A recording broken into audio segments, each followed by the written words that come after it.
사자성어 하나에 깃든 수천 년의 지혜, 깊이 있게 만나보세요. 그 대장정의 시작 28편의 이야기 10개를 지금 공개합니다. 주경야독. 낮에는 밭을 갈고 밤에는 글을 읽는다는 뜻입니다. 주경야독. 이 성어는 중국 북위의 정사인 위서에서 유래했습니다. 학자 최강은 집안이 몹시 가난하여 부모를 봉양하기 위해 낮에는 밭을 갈며 품팔이를 해야 했습니다. 그러나 학문에 대한 열정이 남달랐던 그는 고된 노동으로 지친 몸을 이끌고도 밤이 되면 어김없이 책을 펼쳐 글을 읽었습니다. 극한의 빈곤과 육체적 피로 속에서도 배움을 포기하지 않은 그의 치열한 노력이 훗날 널리 알려지며 선비들의 귀감이 되었습니다. 바쁜 현대 사회에서도 핑계를 찾지 않고 자기 개발에 매진하는 끈기와 성실함의 가치를 일깨워줍니다.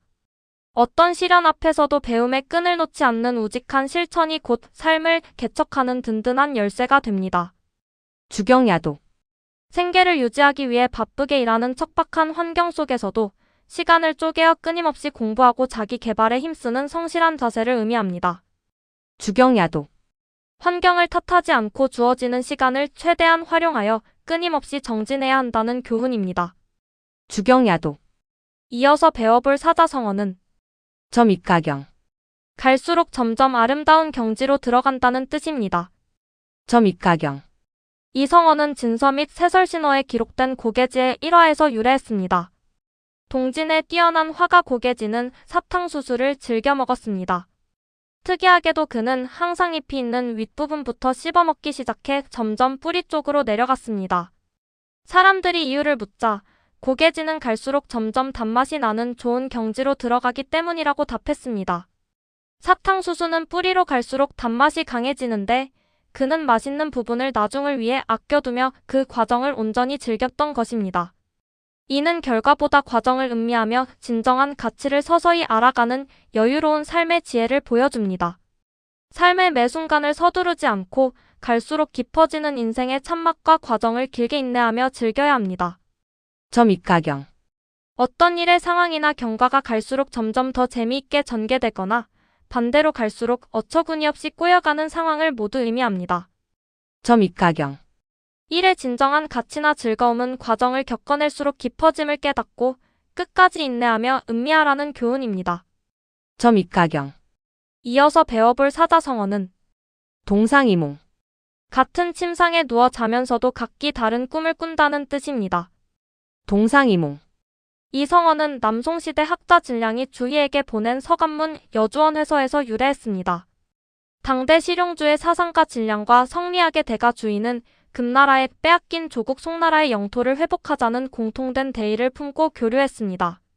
하지만 방법론에서는 크게 대립했습니다. 주희가 도덕적 수양과 왕도 정치를 강조한 반면 진량은 부국 강병과 현실적 무력을 통한 영토 수복을 주장했습니다. 진량은 주희에게 서신을 보내며 두 사람의 견해 차이를 가리켜 우리가 같은 평상에서 자면서 각기 다른 꿈을 꾼다라고 탄식하며 학문적 노선의 차이를 명확히 꼬집었습니다. 이는 현대 사회에서 하나의 조직이나 관계에 속해 있으면서도 개인의 숨은 의도가 다를 수 있음을 시사합니다. 겉으로 드러난 협력에 안주하지 않고 상대의 진의를 파악하며 이견을 조율하는 성숙한 지혜가 필요합니다. 동상이몽. 겉으로는 한마음으로 함께 행동하거나 협력하는 것처럼 보이지만 속으로는 각기 다른 목적이나 이익을 추구하는 상황을 의미합니다. 동상이몽.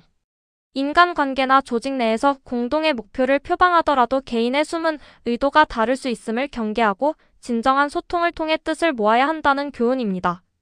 동상이몽. 이어서 배워볼 사자성어는 갑론을 봐. 갑이 의견을 내면 을이 그것에 반박한다는 뜻입니다. 갑론을 봐. 이 성어는 특정 문헌의 고사에서 유래한 것이 아니라 동양의 전통적인 토론 관행에서 비롯되었습니다. 옛 선비들이나 관료들이 국정이나 학문을 논할 때 익명의 화자나 대립하는 두 진영을 천간의 첫째와 둘째인 갑과 을로 지칭하던 관습이 있었습니다. 누군가가 특정한 안건에 대해 자신의 논리를 펼치면 다른 누군가가 그 주장의 허점을 찾아내어 강하게 반박하는 일련의 과정이 반복되었습니다. 이러한 치열한 학술적, 정치적 공방의 모습이 한자어 그대로 굳어져 오늘날의 사자성어로 정착하게 된 것입니다. 이는 현대 사회에서도 다양한 이해관계가 충돌하는 민주적 의사결정 과정의 본질을 잘 보여줍니다. 차이를 인정하되 타협점을 찾아가는 성숙한 토론 자세를 갖추는 것이 무엇보다 중요한 삶의 지침입니다. 갑론을 박. 여러 사람이 모여 각자의 주장을 강하게 내세우며 서로의 의견을 비판하고 팽팽하게 따지는 상황을 의미합니다. 갑론을 박.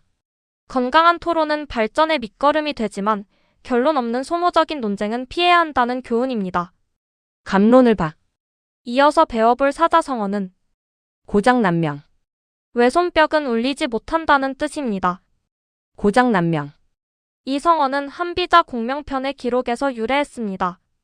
춘추 전국시대 법가 사상가인 한비자는 군주의 권력과 신하의 보좌가 어떻게 조화를 이루어야 하는지 설명하며 이 비유를 들었습니다. 그는 오른손으로 원을 그리고 왼손으로 네모를 그리면 두 가지 모두 이룰 수 없다며 한 손으로 홀로 치면 아무리 빠르게 휘둘러도 소리가 나지 않는다라고 주장했습니다. 즉, 군주가 아무리 뛰어나도 훌륭한 신하의 뒷받침 없이는 나라를 제대로 다스릴 수 없음을 강조한 것입니다. 이 고사는 현대 사회에서도 독단적인 리더십의 한계를 지적하고 협업의 필수성을 일깨워줍니다. 결국 타인과 손을 맞잡고 화합할 때 비로소 진정한 성과를 낼 수 있다는 삶의 지혜를 가르쳐줍니다. 고장난명. 혼자만의 힘으로는 목적을 성취하기 어렵거나 맞서는 상대가 없으면 싸움이나 다툼이 일어나지 않는 상황을 의미합니다. 고장난명. 타인과의 협력과 소통 없이는 어떤 큰 뜻도 이룰 수 없다는 교훈입니다. 고장난명. 이어서 배워볼 사자성어는 교학상장. 가르치고 배우면서 서로 성장한다는 뜻입니다. 교학상장. 이 성어는 유교 경전인 얘기학기편에서 유래했습니다. 아무리 좋은 안주가 있어도 먹지 않으면 맛을 모르듯 지극한 진리가 있어도 배우지 않으면 그 훌륭함을 알 수 없습니다. 배운 연후에야 자신의 학문이 부족함을 깨닫게 되고 남을 가르쳐본 연후에야 자신의 지식이 막히고 곤란해짐을 알게 됩니다. 부족함을 알면 스스로 반성하여 정진할 수 있고 막힘을 알면 스스로 단련하여 강해질 수 있으니 가르침과 배움이 서로를 이끈다는 고대의 교육 철학입니다. 현대 사회의 멘토링 등에서 지식의 일방적 전달이 아닌 상호 발전이 중요함을 시사합니다. 가르침과 배움을 분리하지 말고 겸손한 자세로 끊임없이 동반 성장해 나아가야 한다는 지침입니다. 교학상장. 스승은 제자를 가르치며 자신의 부족함을 깨달아 학문에 정진하고 제자는 배우며 지식을 넓혀감으로 사제지간이 상호 발전하는 상황을 의미합니다. 교학상장. 배움에는 끝이 없으며 누군가를 가르치는 과정 자체가 곧 나의 가장 큰 배움이 된다는 교훈입니다. 교학상장. 이어서 배워볼 사자성어는 기사회생. 죽을 고비를 넘기고 기적처럼 다시 살아난다는 뜻입니다. 기사회생. 이 성어는 사기 편작창공 열전에서 유래했습니다. 춘추 전국시대 최고의 명의인 편작이 괭나라를 지날 때였습니다. 괭나라 태자가 갑자기 병사했다는 소식을 들은 편작은 궁으로 들어가 진맥한 뒤 태자가 가사 상태인 시궐에 빠졌음을 간파했습니다. 그가 즉시 침을 놓고 탕약으로 정성껏 치료하자 죽은 줄 알았던 태자가 기적적으로 깨어났습니다. 세상 사람들은 편작이 죽은 자를 살려냈다고 칭송했으나 그는 나는 죽은 사람을 살린 것이 아니라 스스로 살 수 있는 병을 고쳤을 뿐이라며 겸손해했습니다. 이 고사는 절망적인 위기 속에서도 냉철하고 정확한 진단과 대처가 있다면 상황을 극복할 수 있음을 시사합니다. 따라서 우리는 극한의 상황에 부딪히더라도 섣불리 포기하지 않고 지혜롭게 활로를 찾는 끈질긴 삶의 태도를 지녀야 한다는 지침입니다. 기사회생. 단순히 생물학적인 생존을 넘어 기업의 파산 위기나 개인의 치명적인 실패 등 멸망 직전의 한계 상황에서 극적으로 상황이 호전되거나 활력을 되찾는 반전의 상황을 의미합니다. 기사회생. 아무리 짙은 절망의 순간이라도 정확한 통찰과 포기하지 않는 의지가 있다면 돌파구를 찾을 수 있다는 교훈입니다. 기사회생. 이어서 배워볼 사자성어는 노발대발. 몹시 크게 화를 낸다는 뜻입니다. 노발대발. 이 성어는 사기 연파인 상여열전의 묘사에서 연원했습니다. 기원전 283년경 조나라의 인상여는 화씨지 벽을 탐내는 진나라 소양왕에게 사신으로 갔습니다. 옥을 바쳤으나 왕이 약속한 성 15개를 줄 기미가 없자 인상여는 옥에 흠집이 있다며 속여 되찾았습니다. 그는 기둥에 기대어 옥을 깨뜨리겠다며 극도로 분노해 머리카락이 갓을 찌르듯 솟구쳤습니다. 노발대발은 이 극한의 분노인 노발을 형태론적으로 반복 강조하며 후대에 정착된 사자성어입니다. 이 고사는 부당한 권력 앞에서도 굴복하지 않는 의로운 분노가 때로는 강력한 무기가 됨을 시사합니다. 그러나 현대 사회에서는 맹목적인 분노의 표출보다 감정을 제어하고 명분 있게 대처하는 지혜가 필요합니다. 노발대발. 이성을 유지하지 못할 정도로 감정을 억누르지 못하고 밖으로 거칠게 터뜨리며 극도로 분노하는 상황을 비유적으로 의미합니다. 노발대발. 순간의 격한 감정을 다스리지 못하면 화를 부를 수 있으니 이성을 잃지 말라는 교훈입니다. 노발대발. 이어서 배워볼 사자성어는 단도직입. 한 자루의 칼을 들고 곧장 쳐들어간다는 뜻입니다. 단도직입. 이 성어는 북송시대의 불교 사서인 경덕전등록 등에서 유래했습니다. 본래 이 말은 선종에서 수행자가 깨달음을 얻기 위해 번뇌를 끊어내는 과정을 묘사한 불교 용어였습니다. 한 자루의 칼은 곧 지혜를 상징하며 적진으로 곧장 쳐들어가는 모습은 잡념이나 형식적 교리에 얽매이지 않고 단숨에 진리의 핵심인 불성으로 파고드는 맹렬한 기세를 비유한 것입니다. 후대로 오며 종교적 의미는 퇴색하고 일상에서 본론으로 직행하는 태도를 일컫게 되었습니다.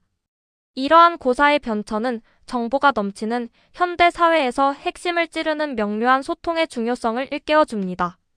때로는 불필요한 장식을 걷어내고 진실에 곧바로 다가가는 용기와 결단이 필요합니다. 단도직입. 글을 쓰거나 말을 할 때 서론이나 불필요한 수식어를 모두 빼고 곧바로 요점이나 본론으로 들어가는 상황을 의미합니다. 단도직입. 복잡한 상황일수록 군더더기를 버리고 문제의 본질을 직시하여 명쾌하게 소통해야 한다는 교훈입니다. 단도직입. 이어서 배워볼 사자성어는 무용지물. 아무런 쓸모가 없는 물건이나 사람이라는 뜻입니다. 무용지물. 이 성어는 장자의 소유유 편에서 유래했습니다. 사상가 해시가 장자에게 위나라 왕이 준 큰 박씨를 심어 열매를 맺었으나 크고 무거워 물통이나 표주박으로 쓸 수 없어 깨버렸다며 무용지물이라 비판했습니다. 이에 장자는 어찌 그 큰 박의 속을 파내어 배로 삼아 강과 호수에 띄우며 즐길 생각은 하지 못하는가라며 해시의 좁은 식견과 실용주의적 편견을 꾸짖었습니다. 세속적인 척도로만 세상을 재단하면 사물에 참된 잠재력과 가치를 놓치고 무가치하게 여기기 쉽습니다. 고정된 쓰임새의 틀을 깨고 발상의 전환을 통해 숨겨진 본질적 가치를 발견하는 지혜가 필요합니다. 무용지물. 본래의 목적이나 기능을 상실하여 현실에서 더 이상 어떠한 도움이나 이익도 주지 못하는 상태를 비유적으로 의미합니다. 무용지물. 표면적인 쓰임새로만 가치를 판단하지 말고 상황과 관점을 바꾸면 무용해 보이는 것도 새로운 본질적 가치를 지닐 수 있음을 잊지 말아야 한다는 교훈입니다. 무용지물. 오늘도 고생 많으셨습니다. 다음 영상에서 뵙겠습니다.